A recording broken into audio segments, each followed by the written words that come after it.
Halo Pas Vlog Lovers, jumpa lagi pada kesempatan ini podcast yang keempat tentunya bagi Pas Vlog Lovers. Nah, pada podcast yang kali ini kita tentu menghadirkan seorang bintang tamu yang, karena ini edisi yang keempat, tentu kita mendatangkan bintang tamu yang lebih dari yang biasanya. Dan ini bintang tamu ini kita datangkan dari pernah studi di luar negeri, jadi ini adalah bintang tamu dari luar negeri. Jadi high class lah podcast kali ini kita hadirkan untuk Pas Vlog Lovers semuanya. Siapa dia yang akan kita hadirkan setelah yang satu ini?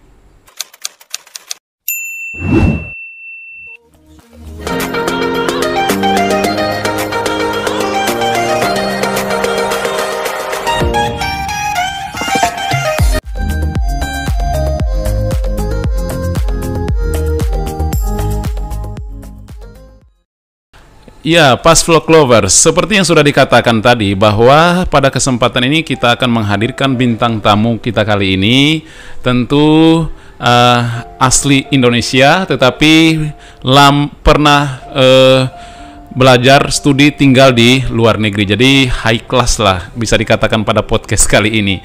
Nah, bersama saya adalah Emilius Sudirjo. Selamat datang di podcast pada kesempatan ini. Selamat datang, terima kasih undangannya, Pastor Tony. Iya, Pas Vlog Lovers. Ini bintang tamu kita ini pernah studi di luar negeri dan juga bukan hanya pernah studi, tetapi mengambil doktoral di luar negeri. Nah, kali ini kita mendengarkan pengalaman yang luar biasa dari Bang Emil pada kesempatan ini. Baik, Pas Vlog Lovers. Bang Emil, bahwa ini bersama Pas Vlog Lovers tentu mereka juga ingin mengharapkan bahwa Bang Emil tentu memberikan atau sharing pengalaman yang luar biasa supaya bagaimana kaum muda Pas Vlog Lovers ini mempunyai cita-cita dan harapan untuk bisa menggapai pendidikan yang semampu mungkin. Jadi nanti bisa sharing pengalaman mulai dari SD-nya di mana sampai mempunyai kesempatan belajar di luar negeri. Jadi seperti itu. Silakan Bang Emil. Baik, selamat pagi Pas Vlog Lovers semuanya. Seperti yang disampaikan Pastor Tony tadi, bahwa saya baru-baru ini menyelesaikan pendidikan doktoral saya di Wageningen University. Itu cukup jauh dari sini, sekitar 15 jam penerbangan. Ya.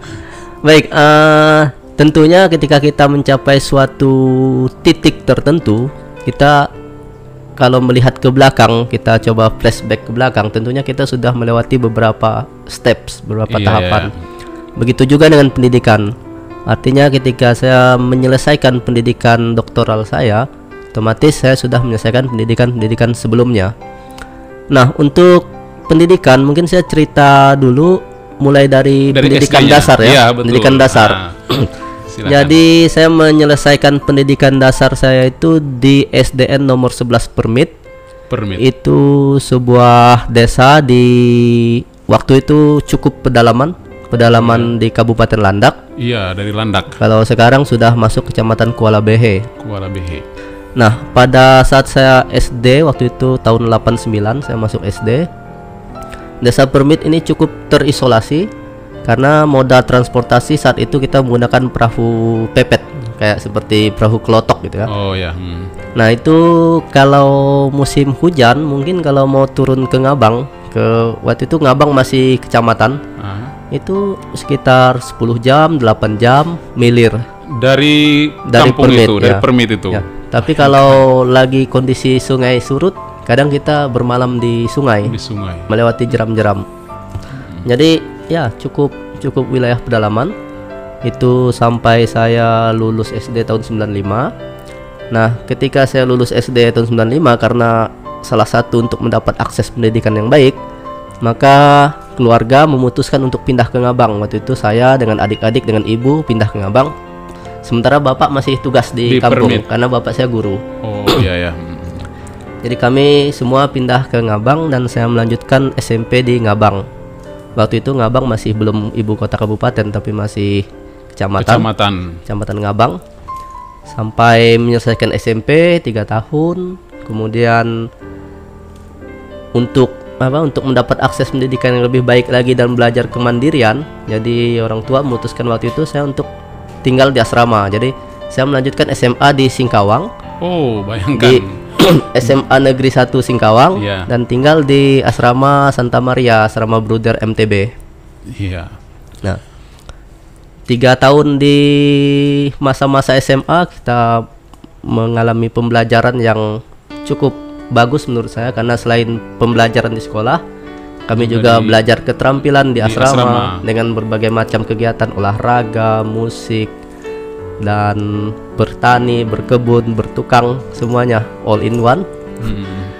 Akhirnya saya mendapat waktu itu PMDK, atau kalau itu di UI itu nyebutnya PSBB, atau saya lupa namanya, PPKB. PPKB. Ya. Apa itu PPKB? PPKB, Program Pemerataan Kesempatan Belajar.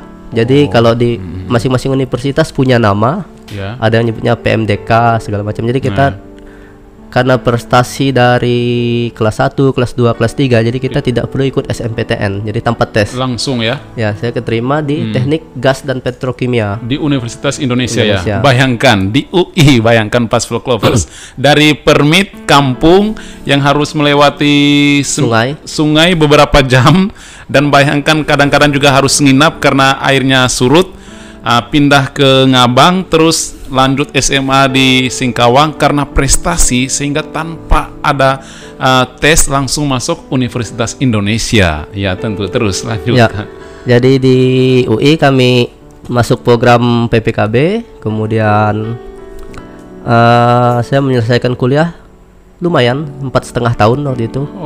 Kalau rata-rata sih biasa teman-teman 4 tahun, tapi saya 4,5 tahun. Tapi juga itu terhitung ya cukup cepat lah untuk saat itu. Nah, saya selesai 2006 selesai.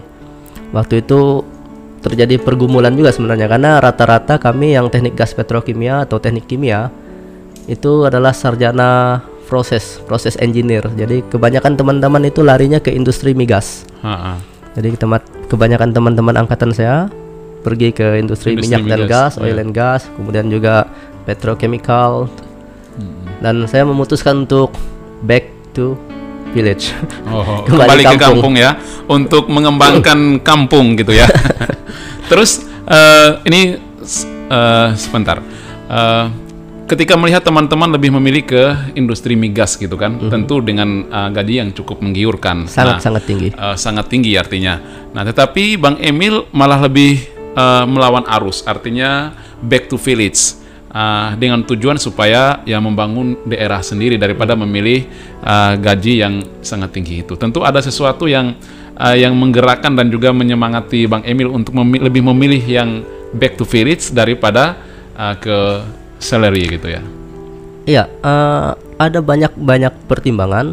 Cuman yang paling membuat saya ingin kembali itu adalah ketika saya masuk di UI melalui jalur PPKB, Pemerataan Kesempatan Belajar. Salah satu background kenapa diberikannya program ini adalah agar menarik minat-minat muda dan potensi-potensi dari daerah untuk dapat belajar di UI, dengan harapan nanti mereka bisa kembali ke daerahnya. Nah, karena background itu tadi, maka saya berpikir lagi, kalau semua orang pandai nanti kumpulnya di Jakarta, berarti di daerah itu sisa-sisa orang yang tidak pandai. Seandainya begitu. Iya, luar biasa. Ini suatu prinsip yang sangat luar biasa ya. Oke. Nah, akhirnya saya memutuskan kembali. Jadi ketika saya kembali, saya mangkal di Pontianak. Ya, di Pontianak.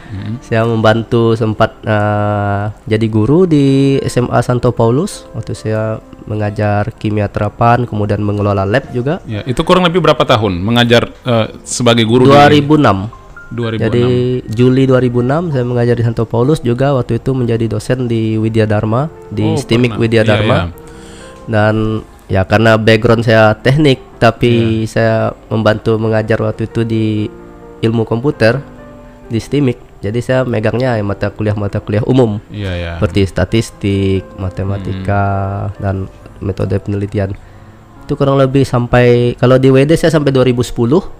Kalau di Paulus saya sampai 2009. Sebelum saya tes PNS dan lulus PNS di Landak 2009. Setelah jadi pegawai negeri sipil di Kabupaten Landak ya, di Ngabang. Setelah itu ada kesempatan, tiba-tiba Bang Emil punya kesempatan belajar di luar negeri. Nah, bagaimana bisa memiliki kesempatan seperti itu?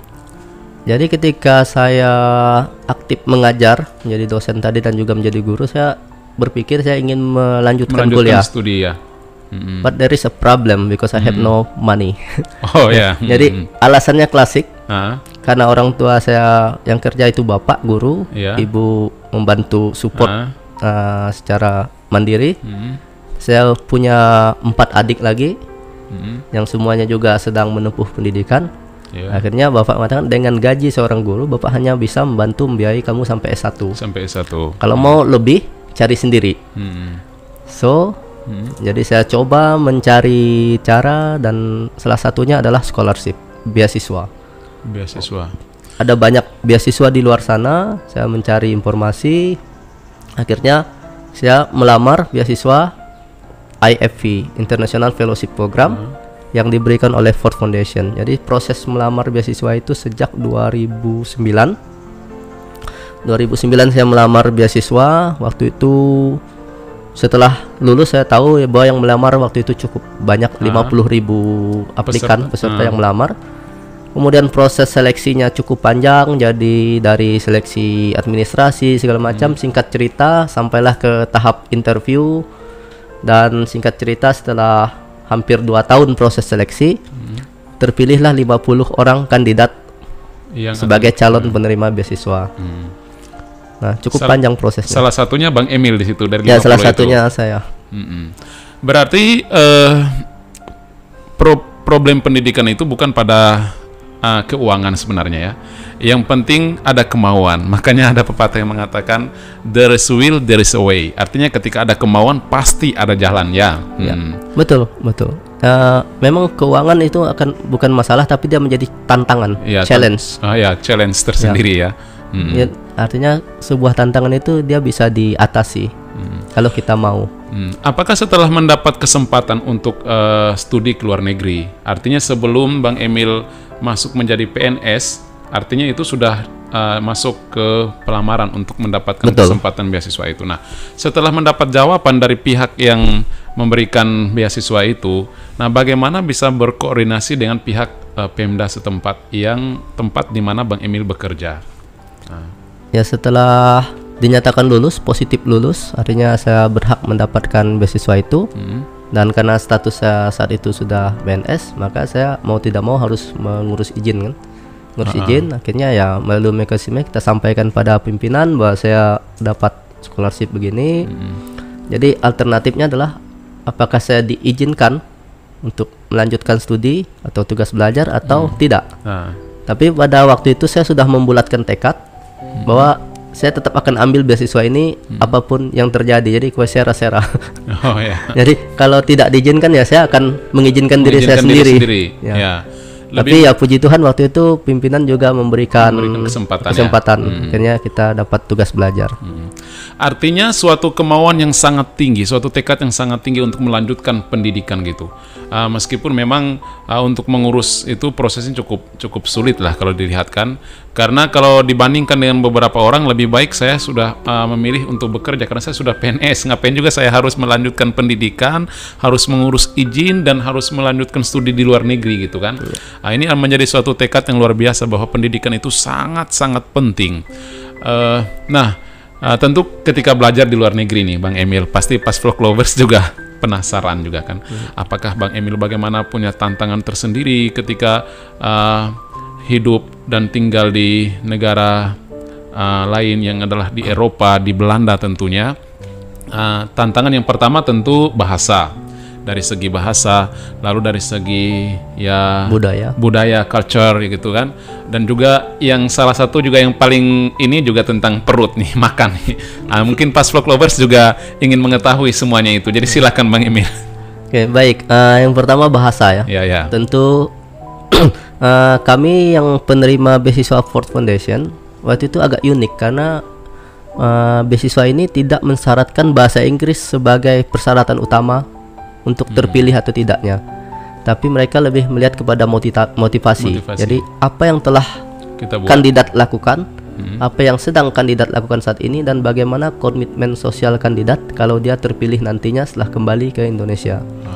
Nah, karena yang lebih dititik beratkan adalah 3 hal ini, sehingga terpilihlah 50 orang ini tadi dengan berbagai background kemampuan bahasa, dari yang sangat terbatas, dari yang pas-pasan sampai yang udah pandai.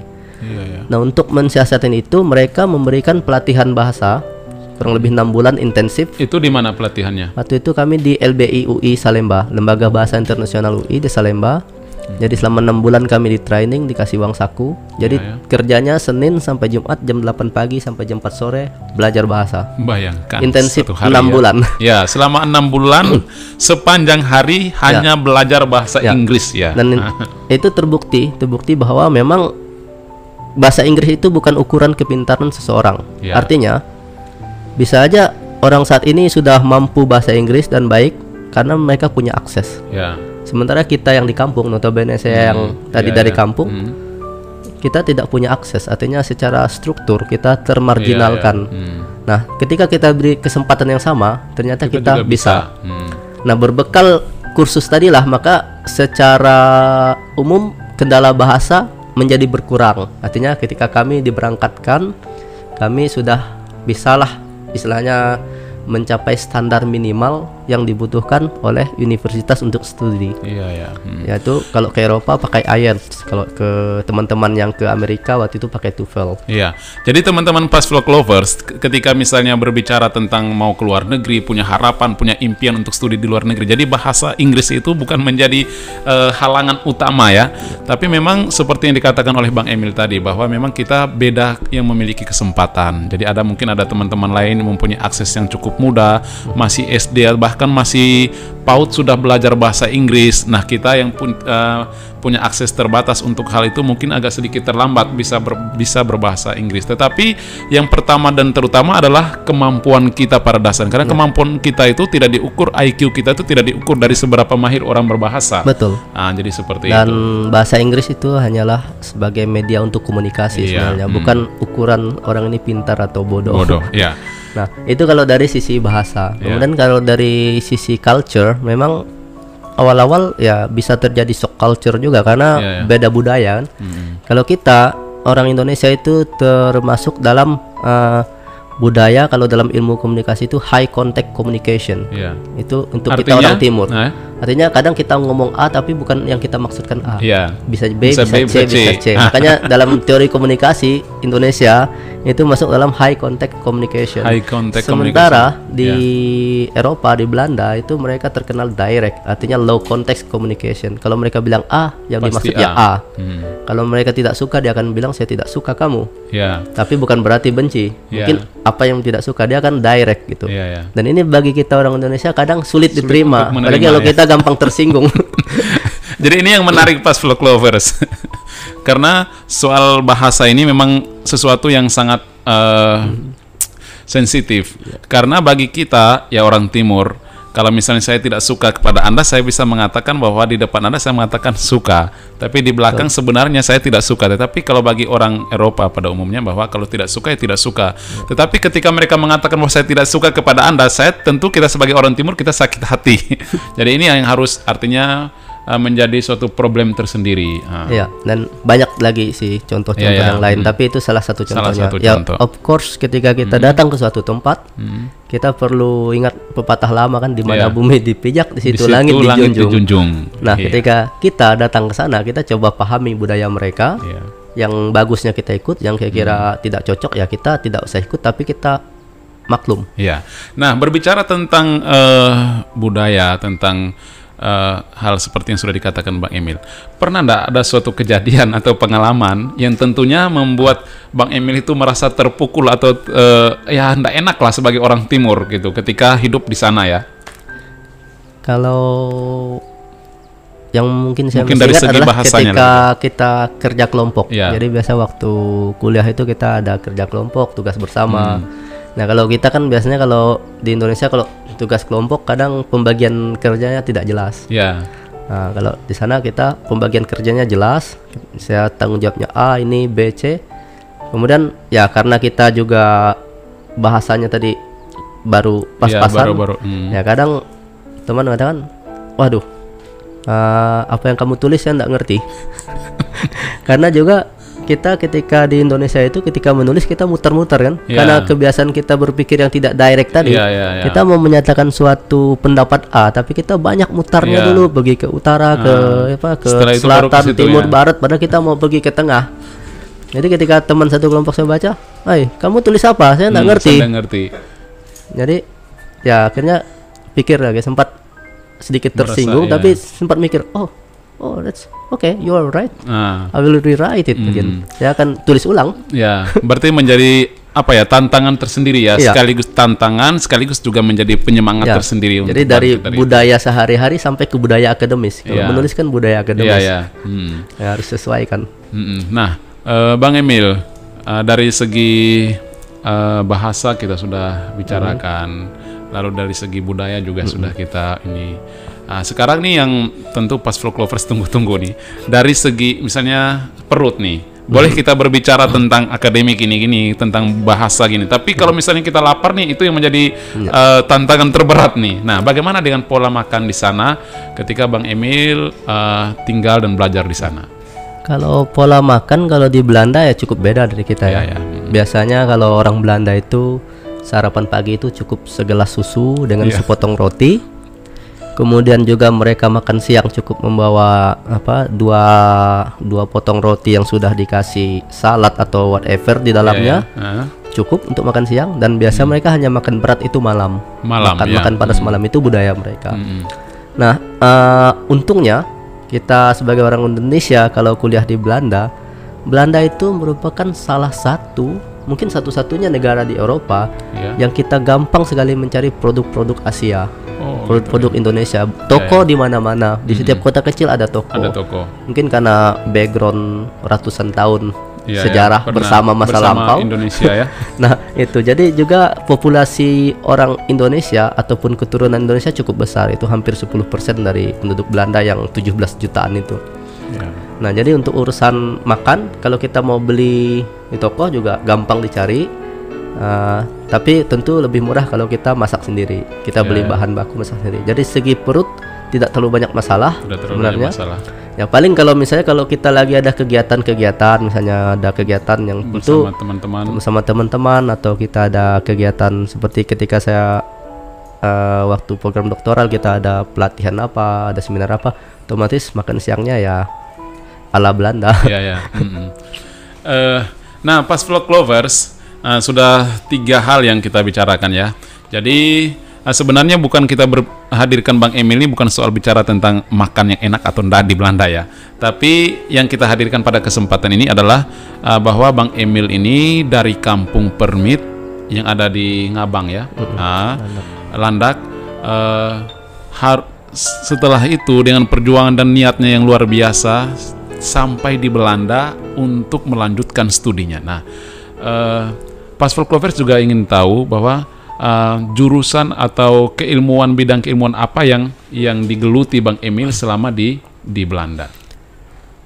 Waktu S2 saya ambil ilmu lingkungan, environmental sciences, dengan fokus di environmental technology atau teknologi lingkungan. Dan masih lanjut ketika saya mengambil doktoral juga, saya masih di environmental sciences di teknologi lingkungan. Fokus di renewable energy atau energi terbarukan. Nah, itu kalau di Wageningen environmental technology itu subdepartemen, dia di bawah graduate schoolnya departemennya agriculture and economics. Iya. Jadi Bang Emil ini sekarang sudah mendapat menyandang gelar doktor, yaitu namanya itu ditulis PhD atau bahasa Indonesianya PhD gitu ya. PhD itu Doctor of Philosophy. Jadi sudah mendapat gelar doktor, kalau di Indonesia mendapat gelar doktor. Nah, disertasinya atau tesis doktoralnya itu ya tentang lingkungan hidup ya. Iya, judulnya itu berbicara tentang apa yang khusus itu ambil untuk disertasinya? Baik, kalau di Belanda ini agak unik. Kita ketika program studinya kita dikatakan sebagai PhD kandidat atau program studi doktoralnya PhD. Tapi ketika mereka memberikan titel di ijazah, mereka menulisnya doktor saja. Doktor ya. Jadi DR di depan atau pakai DOC-TOR doktor. Jadi tidak pakai PhD digelar di ijazahnya. Beda dengan di negara lain ya. Nah, untuk disertasi saya, kalau kita nyebutnya PhD thesis, judulnya Plant Microbial Fuel Cells in Paddy Fields, a Power Source for Rural Area. Plant microbial fuel cell ini adalah sel bahan bakar bertenaga bakteri dan tumbuhan. Jadi fokus penelitian saya kemarin adalah bagaimana untuk menghasilkan listrik dari bakteri-bakteri yang ada di tanah di sekitar akar tanaman yang berada di lahan basah. Nah, kita coba menangkap energi listrik dari situ. Untuk tujuannya ya tentu kita pengen memanfaatkannya untuk sumber tenaga, sehingga fokus penelitiannya di situ. Ini artinya sesuatu yang luar biasa tentunya. Seperti niat Bang Emil tadi yang sebelumnya, bahwa setelah dia tamat dari Universitas Indonesia, ada teman-teman yang malah sebagian besar memilih ke perusahaan migas dengan gaji yang sangat tinggi, tapi Bang Emil malah melawan arus pulang ke kampung, back to village. Nah, sekarang setelah dia mempunyai kesempatan belajar ambil doktoral di Belanda, salah satu ilmu yang sangat digeluti itu sangat bermanfaat dan sesuai dengan konteks di mana Bang Emil berada, yaitu dari Kalimantan. Sangat sesuai itu bagaimana memanfaatkan mencari energi dari lahan basah itu ya, tanaman itu sendiri. Artinya sesuatu yang sangat kontekstual gitu, sesuai dengan situasi dan keadaan kita sekarang. Artinya dari situ, dari Belanda, Bang Emil back to village lagi untuk yang berikutnya, untuk lebih membangun kampung, tapi secara umum ya Kalimantan lah ya. Nah, sejauh ini Bang Emil, tentu dari pengalaman belajar, pengalaman hidup di luar, tentu nih Passflock Lovers juga ingin mendengar apa yang menjadi dari pengalaman-pengalaman itu.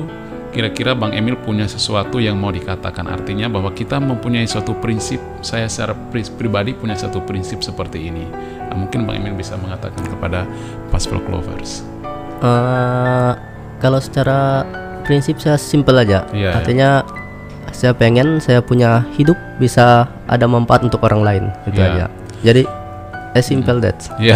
Jadi gitu Passflock Lovers, harus punya makna hidup tersendiri, bahwa hidup kita ini bukan hanya untuk diri kita sendiri, tetapi juga bermakna dan bermanfaat atau bernilai bagi orang banyak.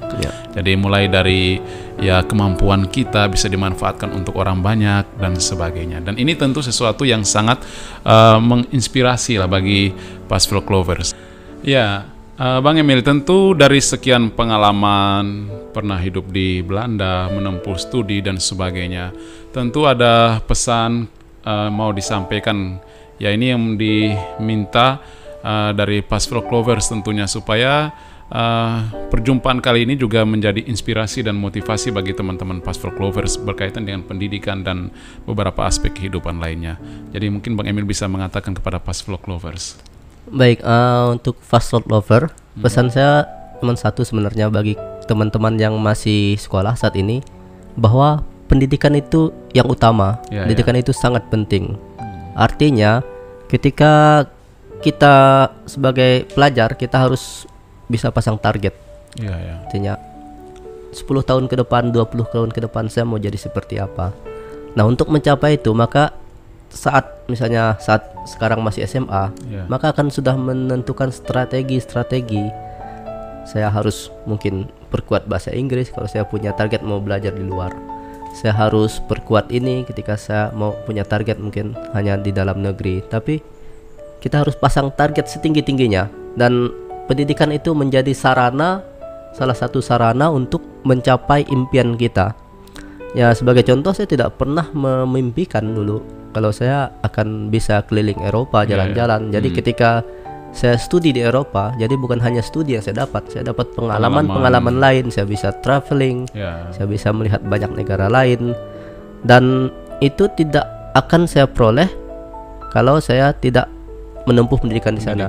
Ya bisa saja sih mungkin teman-teman mengatakan ya it's no problem, I can go there if I have a lot of money.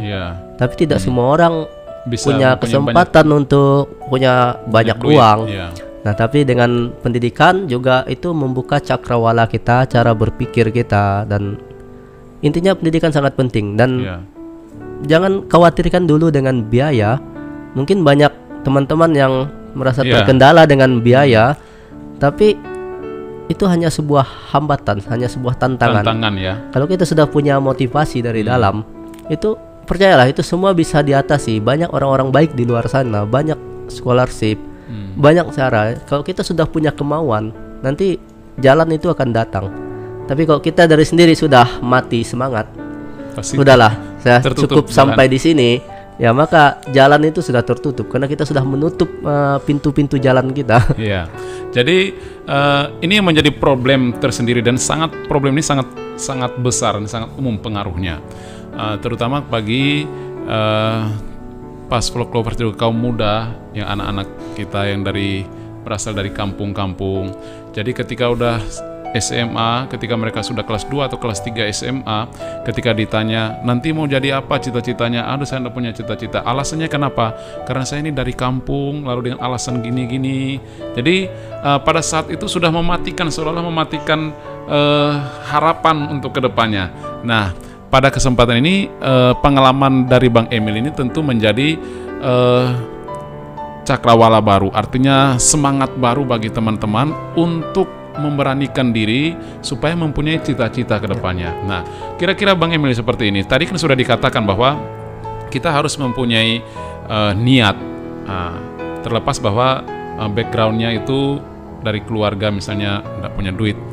Ini menjadi perhitungan persoalan terutama ya, bahwa uang itu kan hanya tantangan sebenarnya. Tantangan, bukan menjadi sesuatu yang mematikan harapan-harapan kita. Jadi di samping kebiasaan seperti itu yang dihidupi oleh kaum muda saat ini yang berasal dari kampung ini, ada enggak sesuatu yang mau ditekankan kepada kaum muda bahwa jangan sampai berpikir seperti itu? Betul sekali. Itu yang saya sudah sampaikan tadi. Kendala biaya dalam menempuh pendidikan itu hanya salah satu tantangan. Yang pertama, kita harus niat dan gantung cita-cita setinggi langit dulu. Karena kata Soekarno, kalau sudah cita-cita digantung setinggi bintang di langit, kalaupun jatuh masih nyangkut di awan-awan. Tapi kalau teman-teman sudah menggantung cita-cita hanya sebatas atap, setinggi atap, kalau jatuh langsung ke tanah. Langsung plak ke tanah ya. Saya punya banyak contoh sebenarnya, tapi saya mungkin bisa sampaikan satu contoh nyata ya.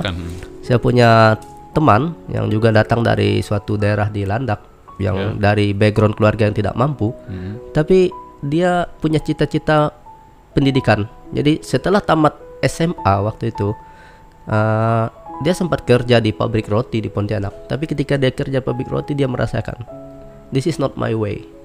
Ini bukan sesuatu yang mau saya capai menjadi tujuan hidup saya. Saya tidak mau jadi pekerja begini. Jadi dia cerita dengan saya, ketika saya membuat roti, saya menangis katanya. Dan saya berpikir bahwa saya harus kumpulkan uang dulu sekian. Saya kerja dengan target setahun 2 tahun saya kumpulkan uang biaya. Akhirnya dengan berbekal modal yang sedikit, dia menekat berangkat ke Jakarta. Tentu orang tua tidak mampu mensupport, bukan tidak mau mensupport, tapi karena keterbatasan ekonomi orang tua tidak mau support. Tapi ini teman punya tekad yang kuat. Akhirnya dia berangkat ke Jakarta, dia masuk sekolah di perawat di salah satu universitas swasta, kemudian dengan segala macam lika-liku perjuangan, dia harus mengamen, harus kerja sana sini, dia bisa menyelesaikan D3 perawat dan menjadi seorang perawat. Tidak berhenti sampai di situ, dia punya tekad, saya mau kerja di luar, di Jerman, sehingga dia belajar bahasa Jerman, korespondensi. Akhirnya dia berangkat dan sekarang dia kerja di salah satu rumah sakit di Munich, di Munchen, dan di sana dia melanjutkan S1-nya. Dan ya dia sukses untuk menjadi itu. Ini suatu contoh bahwa ketika kita sudah punya motivasi, tidak ada yang bisa menghalangi. Jadi inilah Fast Flock Lovers, tentu berkaca atau mendengar sharing-sharing seperti ini tentu menjadi inspirasi dan motivasi tersendiri bagi teman-teman untuk menata masa depan supaya lebih baik. Nah, contoh tadi kita menghadirkan Fast Flock Lovers sudah menghadirkan Bang Emil dari Permit. yang adalah salah satu kampung di Landak sana, sekarang menyandang gelar doktor dan akhirnya kembali untuk mengembangkan dan juga memajukanlah situasi di tempat kita sendiri, tempat kelahiran kita. Nah, salah satu contoh dari yang dibicarakan oleh Bang Emil juga tadi, dari kampung menjadi tukang roti, lantas dia pergi ke Jakarta, D3 perawat, dan sekarang sudah bekerja di luar negeri di Jerman di salah satu rumah sakit di Munich. Jadi nah, ini contoh-contoh sehingga tidak menjadi alasan lagi bagi teman-teman untuk mengatakan bahwa ketika saya mau melanjutkan studi, uang menjadi salah satu syarat utama, ya itu menjadi sesuatu yang sangat tidak masuk di akal. Jadi terima kasih banyak Bang Emil. Ini Passflock Lovers tentu mendapat kado teristimewa di bulan Agustus ini ya. Anggapnya ini menjadi kado teristimewa di Dirgahayu RI yang ke-75 kita hadirkan ini. Karena tadi dalam perbincangan tadi Bang Emil ada mengatakan ungkapan dari Soekarno ya. Gantungkan cita-cita kita setinggi bintang di langit. Kalaupun misalnya jatuh masih ada nyangkut di awan-awannya ya. Jadi seperti itu. Terima kasih Bang Emil. Nah, ini satu lagi bahwa di Belanda tentu ya Passflock Lovers dan juga tentu kita semua ya ingin mengetahui Bang Emil tinggalnya di alamatnya di mana, tempatnya di mana. Jadi seperti itu. Ini yang terakhir. Ya. Baik, waktu saya di Belanda, saya melanjutkan S2 dengan S3 di universitas yang sama, yaitu Wageningen University. Yeah. Dan Wageningen University itu salah satu kampus agriculture terbaik di dunia dan juga di Belanda, of course. Itu sebuah kota kecil, Wageningen, itu letaknya di tengah-tengah Belanda, di provinsi Gelderland. Mungkin kalau dari Schiphol, dari Airport di Amsterdam, kita naik kereta 1 kali, kemudian kita lanjut naik bis 1 kali 15 menit. Jadi kurang lebih kalau dari Schiphol ya 1 jam lebih. Dan Belanda itu kecil.